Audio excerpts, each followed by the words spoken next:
quand vous observez les Marvels Spider-Man ou encore Marvels Wolverine, vous voyez qu'au niveau des mécaniques du gameplay, ça ressemble étrangement, voire ça ressemble beaucoup à Batman Arkham Asylum et tous les épisodes de Batman à l'asile d'Arkham. Moi, je trouve que Batman Arkham, tous les opus de Batman Arkham font partie des pièces fondatrices de la plupart des jeux vidéo de super-héros que nous avons jusqu'à maintenant. Ça se voit qu'ils s'inspirent de Batman Arkham, des Batman Arkham, surtout Marvel avec leurs jeux, s'est inspiré directement de Batman Arkham. Parce que dans les jeux de Batman Arkham, c'est cool, c'est sombre, ce sont des open worlds, et Marvel, ça se voit qu'ils se sont inspirés de ça. Surtout dans Marvel's Spider-Man, c'est un open world. Après, dans Marvel's Wolverine, le jeu, il est assez linéaire, ce qui est étrange.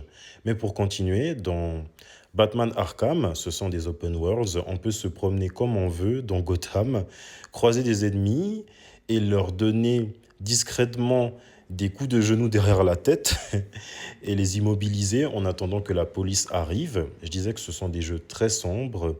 On peut mettre le mode détective de Batman qui lui permet de scanner les environs pour trouver des indices. Il y a aussi ça dans Marvel's Spider-Man qui lui permet de scanner les environs pour pouvoir se frayer un chemin dans les niveaux.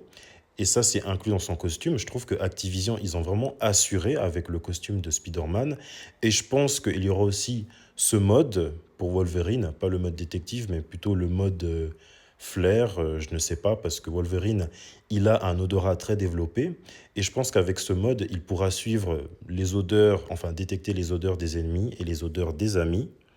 Également, dans les jeux Batman Arkham, il y a le mode stealth, le mode furtif, le mode infiltration, parce que Batman, ça reste un détective.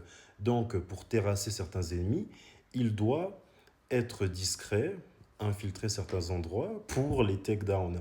Ça pose un problème quand ce sont les autres super-héros, mais quand c'est Batman, ça joue. Donc, seul Batman a droit à ce traitement.